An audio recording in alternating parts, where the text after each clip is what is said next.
What is up? This is Alex from Double Move Sports back with another video. Today I'm getting into the New England Patriots top 5 free agent targets. They're in the top 5 in the NFL in cap space. They just brought back Cam Newton on a 1-year deal, so this should be very interesting to see which weapons or pieces they're going to potentially go after in free agency. But before I get into it, hit that like and subscribe button. Also, check out the link in the description below. Sign up for our new Double Move Sports newsletter. This is just quick hitting info. It's going to relate to what we talk about on our podcasts, give you some high-level topics on guys that are trending up, trending down. We're not going to spam you, just some awesome news in a new way to connect with us. So let's get into these Patriots free agent targets, I should say.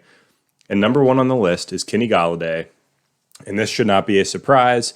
He is the clear-cut number 1 free agent wide receiver in this class now that Allen Robinson and Chris Godwin have been franchise tagged. And the Patriots desperately need playmakers on offense. Golladay could finally give them that playmaker with red zone threat potential, with downfield big play potential.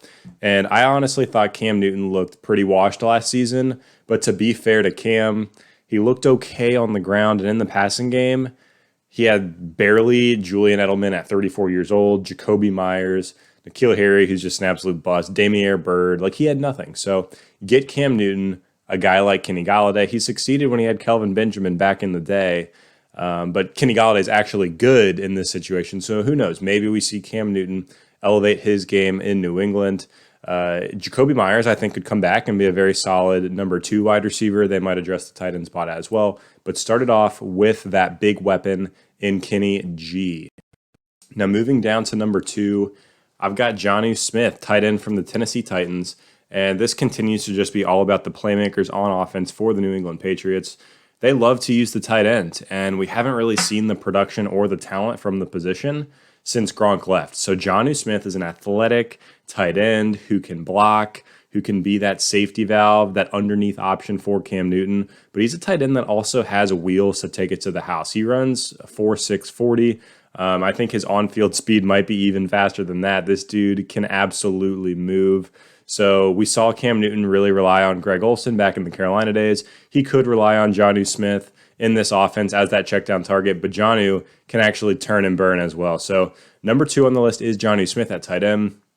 Number 3, Curtis Samuel. No, I don't think they're necessarily going to go Kenny G, Jonnu Smith, and Curtis Samuel, but if they can't get Kenny Golladay, I think Curtis Samuel could make a lot of sense. And there's clearly a theme here. The Patriots need help on offense. They need playmakers. So Curtis Samuel is versatile. He can do it as a receiver. He can do it on the ground as well. And he's that kind of player that you get him in open space, you get him the ball near the line of scrimmage, and he can take it to the house on any given play. This gives the Patriots that spark potential, that electric factor in their offense, and they need some game-breaking threats in this system. So they were really stagnant in 2020. I think Curtis Samuel could bring some life to the offense in 2021. But as we move down the list, this is where it's a little bit of a hot take. I got Jameis Winston here at quarterback, and this is if the Patriots signed Cam Newton truly to be like a backup option for them. And not a backup in the sense that he is going to be the backup in 2021, but hey, let's get Cam back on a small deal, maybe draft a quarterback, maybe bring in some competition and put the best guy out there. I think Jameis Winston could be a decent option for that. This will finally complete the Jameis for Brady swap between the Buccaneers and the Patriots, and it would create a really fun quarterback competition with 2 very, very different style players. So if the Patriots brought Cam Newton back as kind of like a plan B and they want to see what else they can get, Jameis Winston could make a lot of sense, see if he actually has any juice after learning from Drew Brees in New Orleans. And who knows, maybe they stick with Cam, maybe they ride it out and draft a rookie. But I think Jameis could be some fun in New England, especially if they do pick up some of those weapons. Now, number 5, we're finally going to talk about some defense, but I think the Patriots defense is in pretty good shape. They'll get some guys back from opt-out in 2021 as well.